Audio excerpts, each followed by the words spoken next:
자면서 듣는 미국사 ASMR 틀어놓고 듣다가 잠드는 미국사. 미국 혁명 1775년 4월에 전쟁이 시작된 후 7년 동안 두 가지 양상의 충돌이 동시에 발생했다. 하나는 영국과의 군사 충돌이었고 또 하나는 아메리카 식민지 내부의 정치 충돌이었다.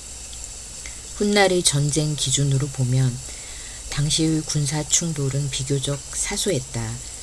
그러나 당시의 기준에서는 군대와 군대가 맞섰을 뿐 아니라 민간인들이 막강한 외래 병력에 대항해 싸운 매우 비정한 전쟁이었다. 전통적이고 인습적인 전쟁에서 자유를 위한 혁명 전쟁이라는 새로운 종류의 투쟁으로 전환됨으로써 미국은 보다 강력한 영국에 맞서 승리할 수 있었다. 동시에 아메리카 식민지인들은 이 전쟁이 필연적으로 초래한 커다란 정치 문제로 씨름했다. 처음에는 영국으로부터 독립할 것인지 말 것인지가, 그 다음에는 그들이 선언한 새로운 나라를 어떻게 조직할 것인지가 문제였다. 연합국가. 일부 식민지인들이 오래전부터 영국과 군사 충돌이 일어나리라 예상했음에도 불구하고 1775년에 실제로 충돌이 일어났을 당시 식민지는 전반적으로 세계에서 가장 강한 군대에 맞설 준비가 되어 있지 않았다. 전쟁 목적의 규명. 렉싱턴과 콩코드에서 식민지인과 영국군 사이에 충돌이 있은 지 3주 후, 그때까지 대표를 파견하지 않은 조지아를 제외한 모든 식민지 대표가 참석한 가운데 필라델피아에서 제2차 대륙회의가 열렸다. 대표들은 여기서 전쟁 지원에 동의했다. 그러나 전쟁의 목적에 대해서는 합의를 보지 못했다. 한쪽에는 존 애덤스와 그의 사촌 세뮤얼 애덤스, 버지니아의 리처드 헨리 리 등이 이끄는 이미 독립을 선호하는 무리가 있었고, 다른 한쪽에는 펜실베니아의 존 디킨슨처럼 영국과 조속히 화해하기를 희망하는 온건파가 있었다. 대부분의 식민지인은 처음에는 독립이 아니라 대영 제국 내부에서 불만 사항을 시정하기 위해 싸운다고 생각했다. 그러나 전쟁이 일어나고 1년 만에 대부분 생각을 바꾸기 시작했다. 전쟁의 대가가 너무도 커 이를 정당화하기에는 전쟁의 초기 목적이 너무 온건해 보이기 시작했던 것이다. 식민지인들은 영국이 인디언과 아프리카 흑인 노예, 독일인 용병들, 즉 증오스러운 헤세인들을 신병으로 모집하자 분노했다. 그리고 영국 정부가 식민지 항구를 봉쇄하고 화해의 노력을 딱 잘라 거부하면서 많은 식민지인들은 독립이 남아있는 유일한 선택이라고 결론 내렸다. 1776년 1월에 토머스 페인이 쓴 상식이라는 감동적인 팜플렛이 나온 이후 식민지인들의 이러한 생각이 구체화되었다. 페인은 영국에서 아메리카로 이주한 지 2년이 채 안 되는 인물이었다. 그는 영국 의회의 특정 조치에 대한 식민지인들의 분노를 그 자신이 문제의 근원이라고 생각한 영국 헌법 자체로 돌리려고 했었다. 그는 식민들을 잔혹하게 괴롭히는 영국식 정치 체제와 완전히 결별하는 것이 아메리카인에게는 하나의 상식이라고 썼다.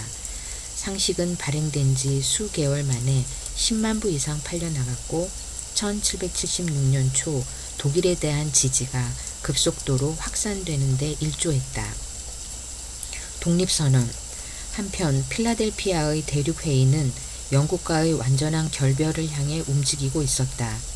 여름이 시작되자 대륙회의는 공식적인 독립선언을 기초할 위원회를 임명했고 1776년 7월 2일에 다음과 같은 내용의 결의문을 채택했다.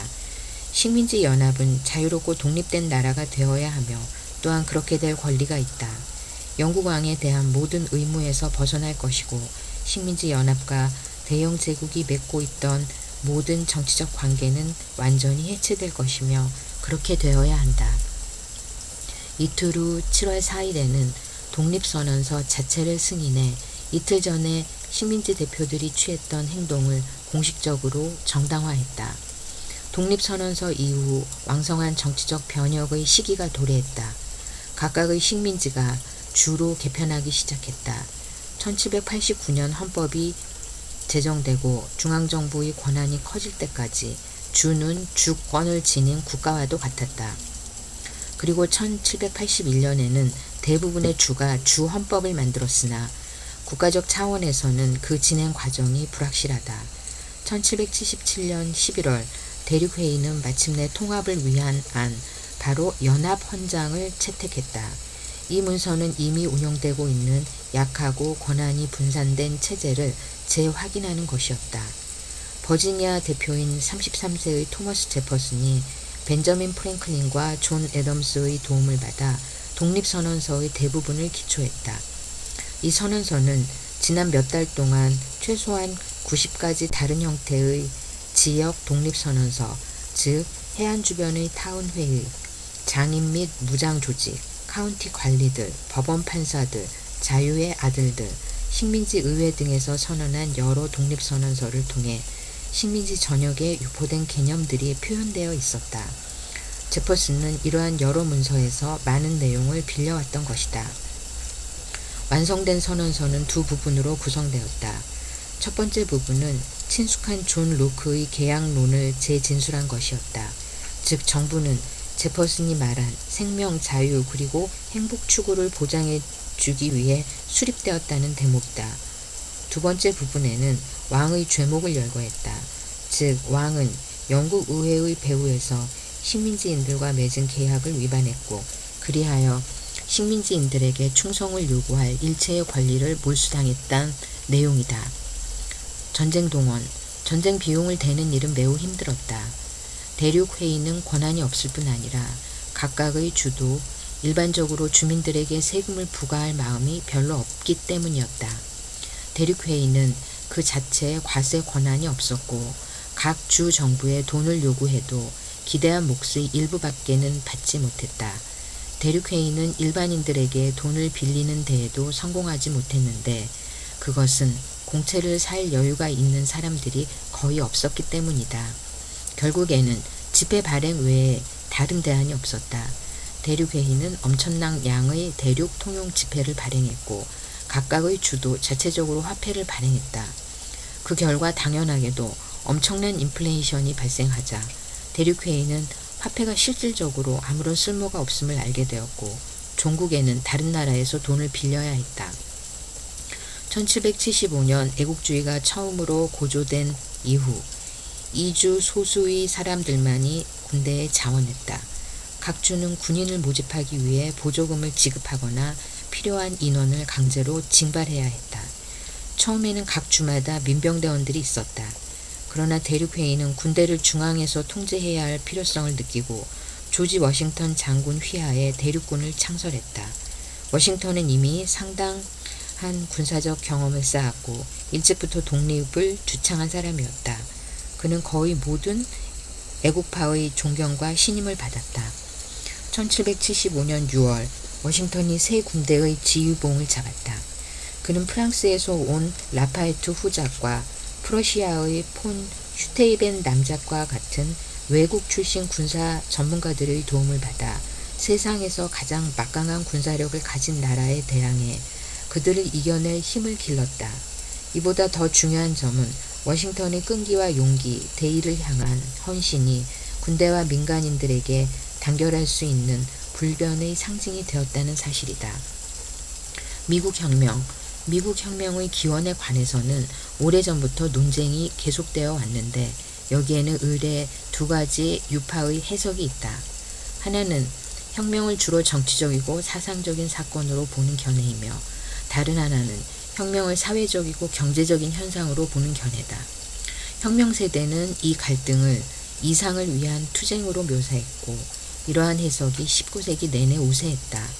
그러나 20세기 초 혁신주의 시기의 개혁적 흐름에 영향을 받은 역사가들은 사회 경제적 요인이 저항을 불러일으키는데 기여했다고 지적하기 시작했다. 예를 들어 칼 베이컨은 뉴욕에 관한 1909년의 연구에서 다음과 같은 두 가지 문제가 혁명을 구체화했다고 서술했다. 첫째는 자치에 관한 문제였고 두 번째는 누가 지배할 것이냐의 문제였다. 식민지인들은 영국인들과 싸웠을 뿐만 아니라 급진파와 보수파 간의 힘겨루기, 곧 일종의 내전을 치루었다는 것이다. 다른 혁신주의 사가들은 베이커의 논제를 더욱 정교화했다.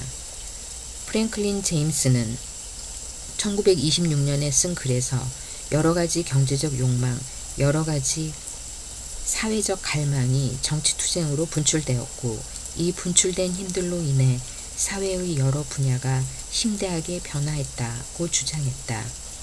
그리고 아서 슐레진저는 1917년에 출간한 책에서 식민지 상인들이 제약 많은 영국의 중상주의 정책을 피하기 위해 1760년대와 1770년대에 식민지인의 저항을 이끌어냈다고 주장했다. 1950년대에 들어 새로운 학파가 등장해 이념의 역할을 재강조하는 한편 경제적 이해관계의 중요성을 깎아내렸다. 1955년 로버트 브라운과 1956년 에드먼드 보건은 18세기에는 대부분의 미국인이 공통된 정치 원리들을 공유했고 혁신주의자들이 말한 사회적 경제적 갈등은 그리 격심한 것이 아니었다고 주장했다. 그들에 따르면 혁명이라는 수사는 선동이 아니라 식민지인들의 사상을 진정으로 반영한 것이었다. 버나드 베일린은 미국 혁명의 사상적 기원에서 혁명의 저변에 깔려있는 복잡한 사상적 기원을 논증했고 이같이 신중하게 형성된 정치적 입지는 경제적 이해관계를 위한 위장이 아니라 권리와 권력에 관한 확신에 깊이 뿌리내린 진정한 사상이라고 주장했다. 그의 설명에 따르면 혁명은 사회 또는 경제 조직의 변화를 강요하기 시작한 사회 집단 간의 갈등이 아니라 무엇보다도 사상적, 법적, 정치적인 투쟁이었다. 1960년대 말에는 신좌파의 영향을 받은 신세대 역사가들이 다시 한번 경제적 해석을 시도하는데 그들은 식민지의 사회 경제적 긴장이 혁명적 투쟁을 조성했다고 주장했다. 역사가들은 식민지 도시군중의 행위, 식민지 상인에게 가해진 경제적 압력, 식민지 도시의 경제적 곤궁심화, 식민지 사회 및 문화의 성격 변화 등이 혁명의 중요한 전제 조건이 되었다고 지적했다. 게리 내시는 경제적 이해관계에 대한 강조와 사상의 역할을 조화시키려고 하면서 양자가 서로 양립할 수 없는 것이 아니라고 강조했다. 그는 모든 사람은 경제적 이해와 더불어 사상을 지니고 있다고 주장하면서 양자 간의 관계를 탐구하는 것이야말로 역사가가 양자를 이해하는 관건임을 강조했다. 또한 린다 커버를 비롯한 다른 역사가들은 새로운 사회적 해석을 제시하면서 전에는 혁명적 투쟁을 설명하는 데 도외시 되었던 노동자, 노예, 여성, 원주민, 여타 다른 집단의 경험에 점점 더 많은 관심을 기울였다. 마지막으로 고든 우드는 미국 혁명의 급진주의에서 한때는 유력했으나 근자에는 주목받지 못한 사상의 중요성을 다시 상기시켰다. 그에 따르면 혁명은 오랫동안 식민지 사회의 특성으로 간주되어 온 복종, 가부장제도, 전통적인 성역할 등의 붕괴를 가져온 정말이지 급진적인 사건이었다. 그는 혁명이 계급 간 갈등으로 초래된 것은 아니지만 혁명이 미국 사회에 근본적이고 과격한 영향을 미쳤다고 주장했다. 독립을 위한 전쟁. 독립전쟁이 시작되었을 당시에는 영국이 전적으로 유리해 보였다. 영국은 세계에서 가장 강력한 해군과 군사 장비를 갖추었으며 제국으로서 자원이 있었고 일관된 지휘 체계를 형성하고 있었다. 그러나 미국 역시 유리한 점이 있었다. 미국인들은 자기 땅에서 싸우고 있었던 것이다. 따라서 그들은 영국인들보다 전쟁에 더 전념했다. 게다가 1777년에 들어서면서 상당한 해외 원조도 받았다. 그러나 미국의 승리는 이 전쟁에서 승리할 수 있었던 영국이 전쟁 초반에 여러 가지 실수와 계산 착오를 범한 때문이었다. 그리고 이 전쟁이 결국 영국으로서는 그 막강한 군사력에도 불구하고 세 가지 국면을 거치면서 이길 수 없는 새로운 종류의 전쟁으로 전환된 결과이기도 했다. 첫 번째 국면, 뉴 잉글랜드. 1775년 봄부터 1776년 봄까지 전쟁 첫 해 동안에 영국 당국은 실제로 전쟁을 치르고 있다고는 생각하지 않았다. 단지 영국 군대가 보스턴 주변의 말썽 많은 지역에서 국지적인 반란을 진압하는 중이라고 생각했다. 4월에 렉싱턴과 콩코드에서 영국군이 철수한 후 식민지 군대는 보스턴에서 영국 군대를 포위하여 공격했다. 애국파들은 1775년 6월 17일에 치른 벙커힐 전투, 실제로는 브리드힐에서 싸웠다. 벙커힐 전투에서 많은 사상자를 내고 철수했다. 그러나 영국 측에는 더 많은 사상자가 발생했고 포위 공격은 계속되었다. 그러던 1776년 초 영국은 결국 보스턴이 싸우기에 부적합한 곳이라고 결론 내렸다. 이곳은 아메리카에서 영국에 가장 반감을 많이 가진 지역이었고 고립되거나 포위되기 쉬워 전략상 방어하기 어려운 지역이었다. 따라서 1776년 3월 17일 영국군은 수백 명의 충성파 망명자들과 함께 보스턴을 떠나 노바스코샤의 헬리팩스로 향했다. 그러는 사이 남부의 애국파 무리가 1776년 2월 27일 노스캐롤라이나의 무어 크리크 다라에서 여전히 영국과 그 왕에게 충성하는 미국인 충성파의 반란을 진압했다. 그리고 미국인들은 북쪽으로 캐나다를 공격하기 시작했다. 베네딕트 아놀드 장군과 리처드 몽고메리 장군은 1775년 말과 1776년 초에 퀘벡을 위협했으나 실패했다. 이 도시 공격 중에 몽고메리는 전사했고 아놀드는 부상당했다. 1776년 봄 무렵에는 영국인들도 이 전쟁이 국지적인 충돌이 아님을 확실히 알게 되었다. 미국인들의 캐나다 공격, 남부의 반란, 점차 가시화되고 있는 식민지 통합 움직임, 이 모든 것들이 영국으로 하여금 훨씬 더 큰 규모의 전투를 준비해야 함을 시사하고 있었던 것이다. 두 번째 국면, 대서양 중부지역. 영국이 전쟁에서 이길 승산이 가장 많았던 것은 1776년부터 1778년 초까지 계속된 전쟁의 두 번째 국면에서였다. 실제로 큰 실수와 불운만 없었더라면 이때 반란을 진압할 수 있었을 것이다. 영국군은 보스턴에서 패배한 후 신속하게 재조직되었다. 1776년 여름 동안 수백 척의 영국 함대와 3만 2천 명의 병사가 윌리엄 하우 장군의 지휘하에 뉴욕에 도착했다. 하우 장군은 대륙회의에 왕을 항복하고 사면을 받을 것인지 아니면 압도적으로 우위에 있는 영국군에 대항해 전쟁을 수행할 것인지에 대해 둘 중 하나를 선택하라고 제의했다. 워싱턴이 하우의 막강한 군대에 대항하기 위해 동원할 수 있는 병사는 기껏해야 19,000명 정도에 지나지 않았고 그나마 해군은 존재하지도 않았다. 그러나 식민지인들은 하우의 제의를 거절했다. 이에 영국군은 애국파 병력을 롱아일랜드 밖으로 밀어붙여 맨해튼을 포기하도록 만들었으며 그런 다음 서서히 뉴저지 평화를 가로지르고 델라웨어 강을 넘어 펜실바니아로 몰아냈다. 영국군은 겨울 동안 뉴저지 북중부 델라웨어 강 인근 트렌턴에 있는 독일인 용병 해세인들의 전초 기지에서 주둔했다. 그러나 워싱턴은 가만히 앉아있지 않았다. 1776년 크리스마스 날 밤 대담하게도 얼어붙은 델라웨어 강을 건너 해세인들을 놀라 흩어지도록 만들었고 트렌턴을 점령했다. 그런 뒤 프린스턴으로 진격해 그곳 대학에 본부를 두고 있던 영국 군대를 몰아냈다. 그러나 워싱턴은 프린스턴도 트렌턴도 고수할 수 없었다. 결국 모리스타운 인근 언덕으로 피신해 남은 겨울을 났다. 이렇게 식민지인들이 두 번의 소규모 전투에서 승리를 거두고 주력 부대가 아직 건전한 채로 1776년의 전투는 막을 내렸다. 영국군은 1777년에 치를 전투에 대비해 미국을 양 방향에서 공략할 전략을 구상했다. 그 전략에 따르면 하우는 뉴욕에서 위로 허드슨강을 따라 올버니로 진격하고 다른 부대는 캐나다에서 아래쪽으로 진격해 하우의 부대와 합류하게 되어 있었다. 북쪽 부대의 지휘관 존 버고이는 부대를 두 갈래로 나누어 모호크 강과 허드슨 강 상류 양쪽에서 남쪽으로 올버니에 접근하기 위해 공략을 시작했다. 그러나 하우는 계획을 실행에 옮기는 과정에서 자신이 맡은 계획 일부를 포기했다.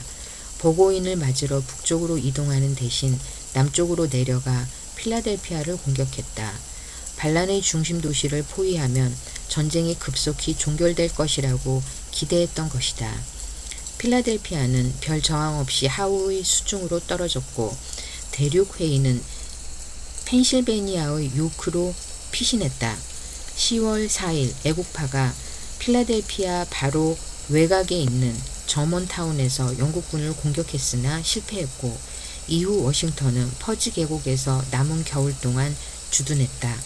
하우가 필라델피아로 이동하자 버고이는 북쪽에서 홀로 전쟁을 치러야 했다. 버고이는 베리 세인트 레저 대령을 세인트 로렌스 강을 따라 온타리오호로 향하도록 했다. 버고인 자신은 허드슨 계곡 상류로 곧바로 진격해 내려가 쉽게 타이콘데로가 요새를 점령했다. 그러나 곧 두 차례 큰 패배를 경험했다. 8월 6일 뉴욕의 오리스카니에서 애국파가 인디언 부대 및 레저 지휘하의 토리파를 쫓아낸 것이 그 첫째이다. 그 때문에 베네딕트 아놀드는 모호크 계곡을 차단해 레저의 진군을 막을 수 있었다. 두 번째는 8월 16일에 뉴 잉글랜드 민병대가 버몬트의 베닝턴에서 버고인이 보급품을 구하라고 보낸 분견대를 혼내준 일이다. 버고인은 물자가 부족하고 모든 지원이 차단된 상태에서 몇 차례의 전투 끝에 큰 희생을 치르고는 세로토가로 철군했다. 그러나 이곳에서 호레이쇼 게이츠 장군에게 포위되었고 1777년 10월 17일에 마침내 항복했다. 뉴욕 북부에서 치른 전투는 영국군의 패배였을 뿐만 아니라 여러 이로쿼이 연맹 지도자들의 야심찬 노력이 저지된 것이기도 했다. 이로쿼이 연맹은 1776년에 독립전쟁에 대해 중립을 선언했지만 연맹이 소속된 일부 인디언들이 영국과 동맹을 맺었던 것이다. 그들 중에는 모호크족 남매 조셉 브란트와 메리 브란트도 있었다. 이 동맹은 이미 약해진 연맹을 더욱 분열시키는 불운을 가져왔다. 이로쿼이 연맹 중에서 오직 세 부족, 모호크족, 세네카족, 카유가족만이 영국을 지지하는 브란트 남매를 따른 때문이었다. 오리스카니에서 패배하고 1년 후 이로쿼이 인디언 병력은 뉴욕 북부 백인 거주지를 몇 차례 습격하는 과정에서 영국 측에 가담했다. 존 설리반 장군 휘하의 애국파 병력은 잔인하게 보복했다. 이들은 인디언 거주지를 파괴하는 것으로 분노를 쏟아냈던 것이다.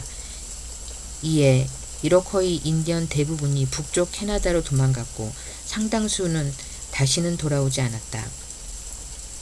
해외 원조의 확보. 식민지 지도자들은 해외의 도움 없이는 승리할 수 없음을 알아차렸다. 그리고 가장 유력한 동맹은 프랑스임을 깨달았다. 영국이 제국의 결정적인 부분을 상실하게 될 경우 프랑스는 많은 것을 얻을 수 있을 것이라고 믿었다. 처음에 프랑스는 미국에 아주 긴급한 물자들을 공급했지만 공식적으로 이 새로운 국가를 승인하는 것은 꺼려했다. 독립선언 이후 벤자민 프랭클린이 직접 원조와 외교적 승인을 구하기 위해 프랑스로 갔다. 프랭클린은 프랑스인들에게 영웅 대접을 받았으나 프랑스 외무상 베르젠 백작은 미국이 이길 승산이 있다고 믿을 만한 증거를 원했다. 프랭클린은 세로토가에서 영국군이 패배한 사실이 그 증거가 될 것이라고 믿고 제출했다.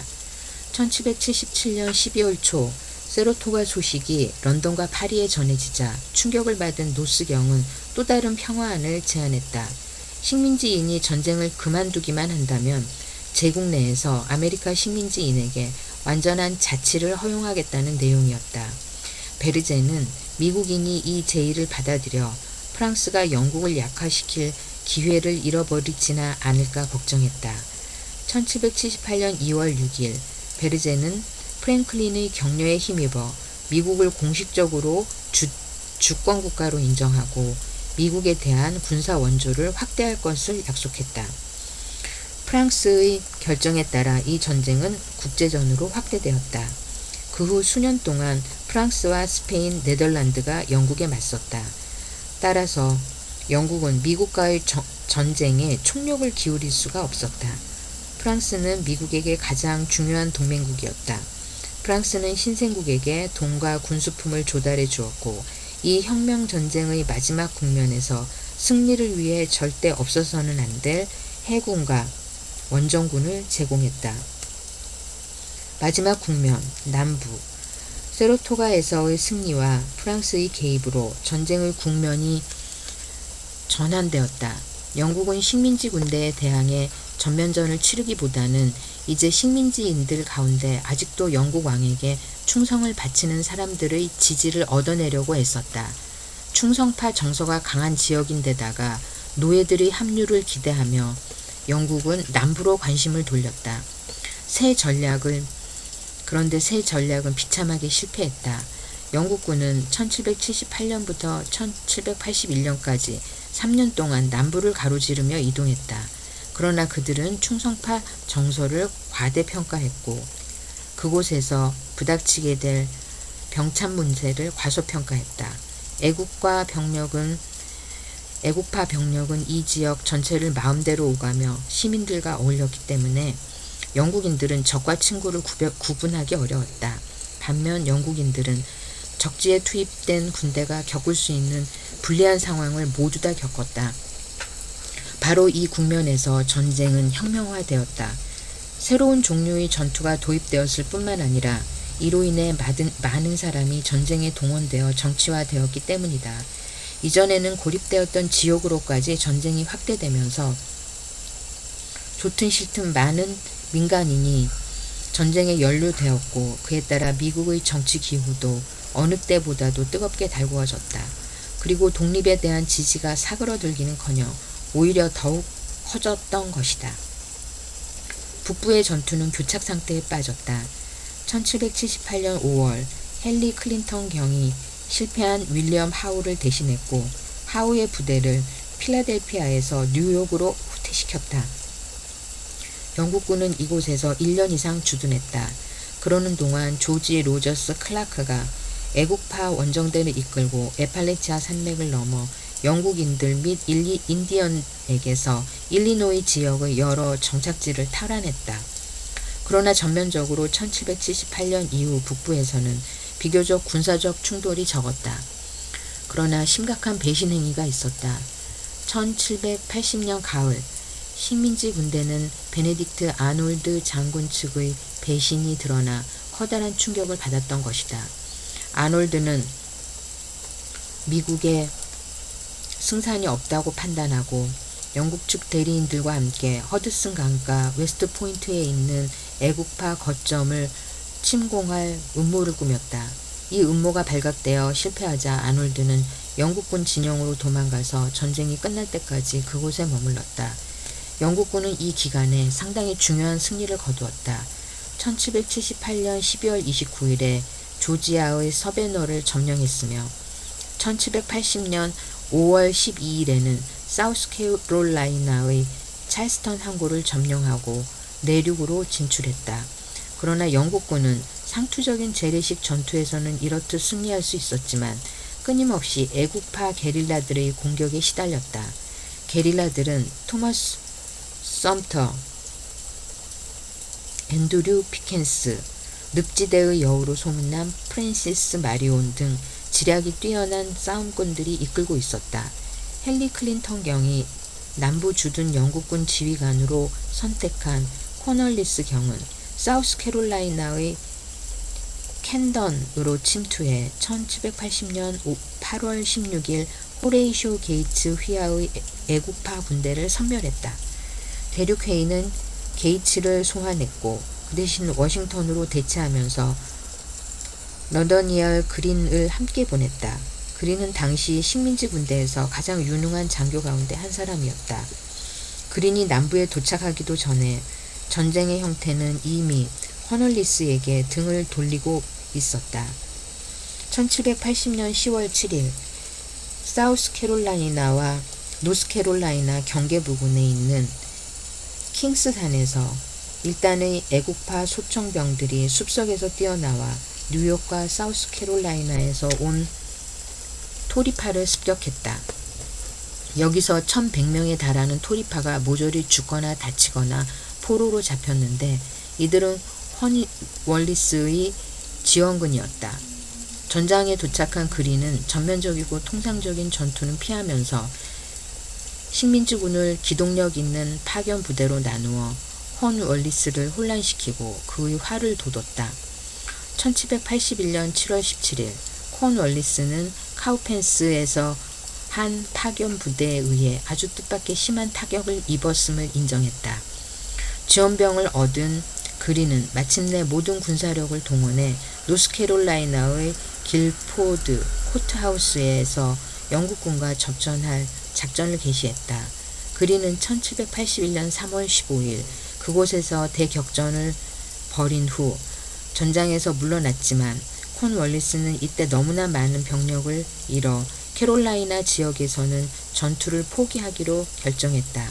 대신 버지니아 내륙을 교란시킬 목적으로 북쪽으로 이동했다.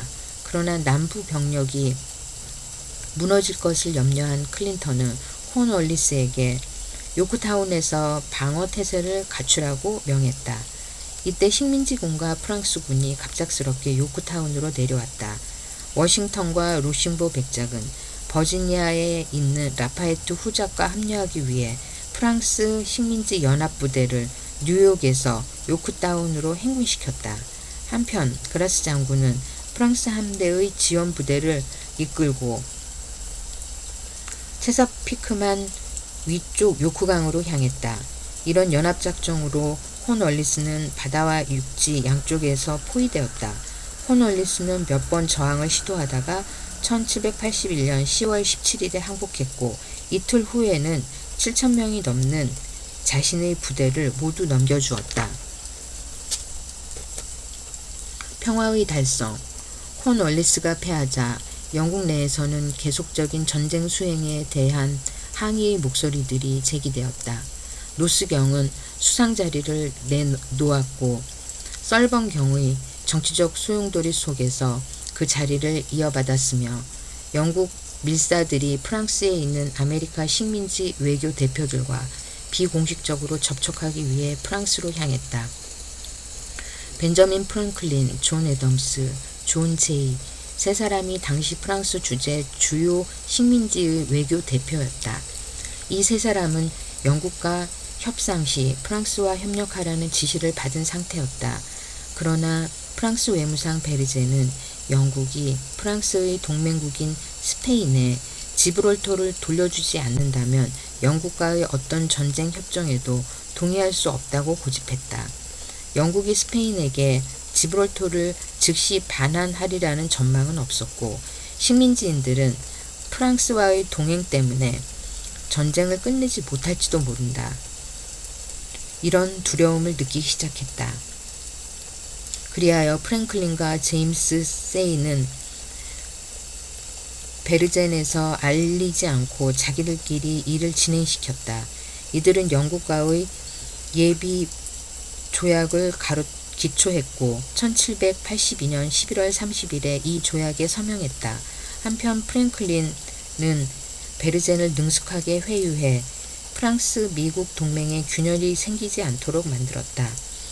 1783년 9월 3일 최종 조약이 체결되었다. 이는 전반적으로 미국에 매우 유리한 조약이었다. 이 조약으로 미국은 독립을 명확하게 인정받았을 뿐 아니라 약간 애매한 부분이 있기는 하지만 캐나다 남쪽 국경에서 플로리다 북쪽 국경 그리고 대서양에서 미시시피 강에 이르는 방대한 땅을 영토로 확보했다. 영국의 마지막 병력이 뉴욕에서 배를 타고 출항했을 때 미국인들로서는 축하할 이유가 충분했다.